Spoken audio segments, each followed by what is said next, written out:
Good morning, y'all. Renee here in Florida Zone 9A, and I am definitely feeling the pants I'm wearing today.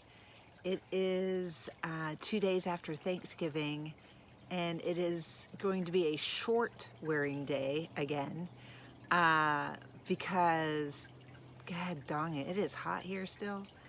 I will say that right now in the morning, it's pretty refreshing, but any of this cloud cover goes away and the sun's out, there's a good chance you'll be sweating if you're working in the garden. I'm wearing pants today because I'm giving my citrus tree that I bought that was supposedly a Satsuma. It was labeled at my big box store as a Satsuma, but it became quickly apparent that it's just a great juicing orange, not a Satsuma.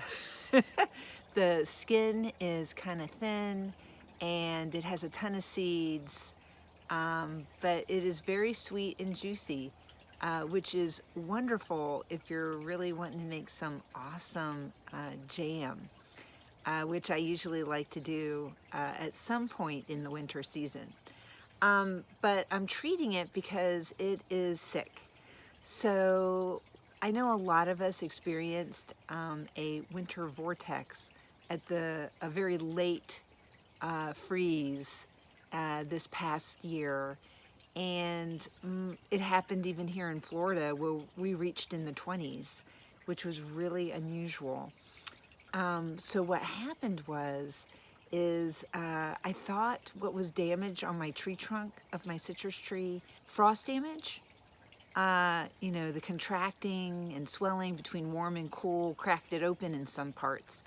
Unfortunately, I've been watching it pretty closely over the summer, and it appears that it has been growing in its disease. So I've looked up tree rot for trunks in citrus, and I'm pretty sure that's what it is. I will show you what that looks like right now. So this is the citrus tree right here that I was telling you about. It has some great fruit on it right now. And I'm pretty sure this Japanese maple here has been helping it out, helping it to try to recover and not perish. As you can see here that their limbs actually crisscross.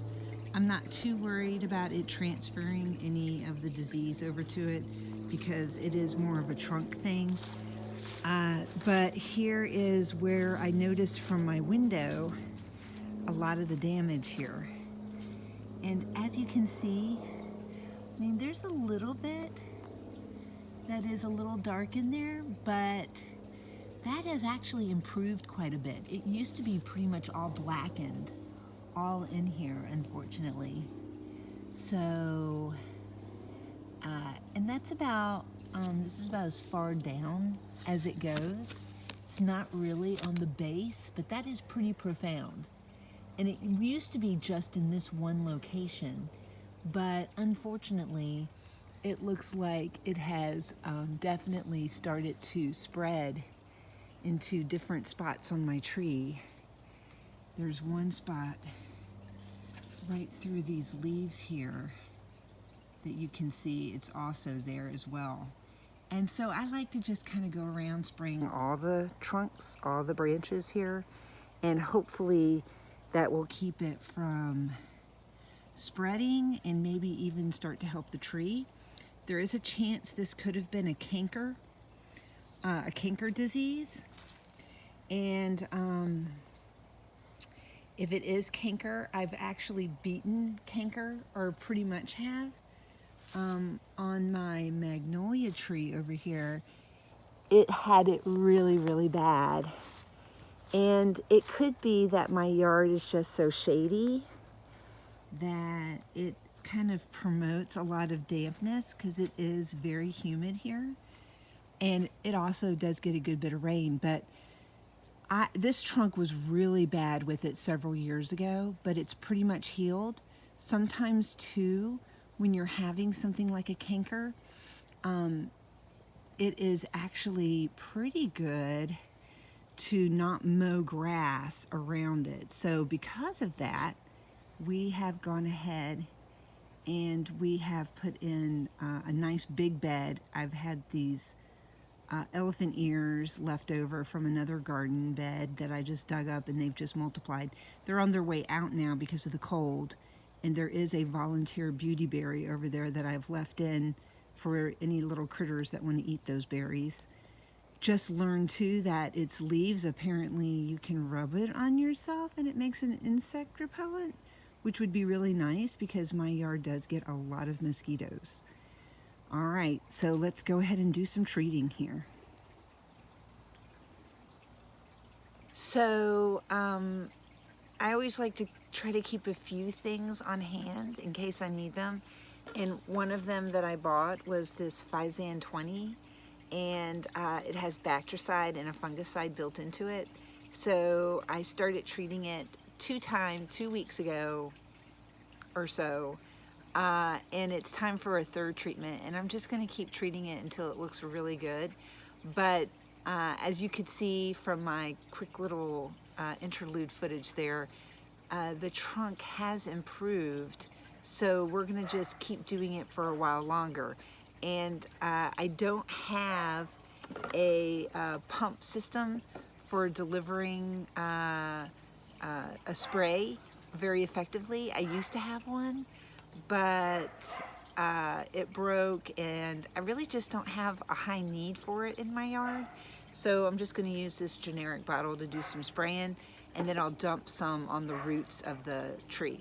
So let me go ahead and do that. All right, I've got my gloves on. I've got my medicine. Give it a good shake. And we're gonna add in about 1.5. 1 and about 1/2.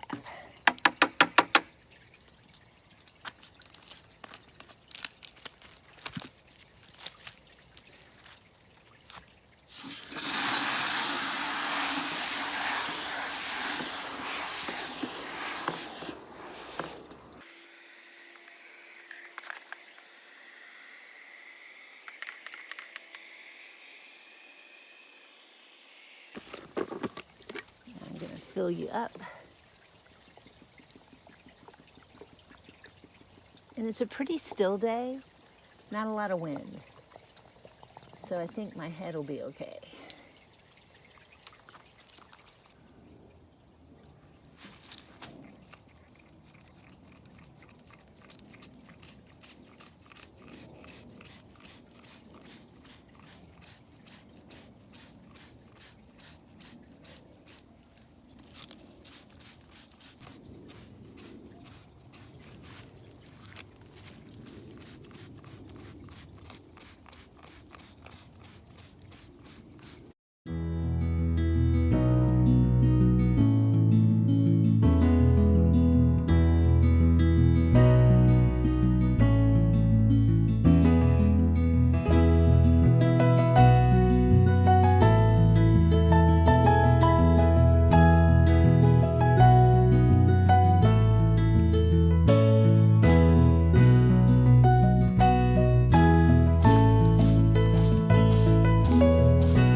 the sky. It is beautiful out today. Not too sunny where you're totally blinded, but just enough of that blue peeking through and a little bit of sun to make it all worthwhile. All right, so I hope that tree does better. I did the best I could. I did a little bit of a drenching soak underneath it. Hopefully that'll get into those roots a little bit better, and I can't wait to see it in the next video. I hope you're able to get out there and make something beautiful, and bye y'all.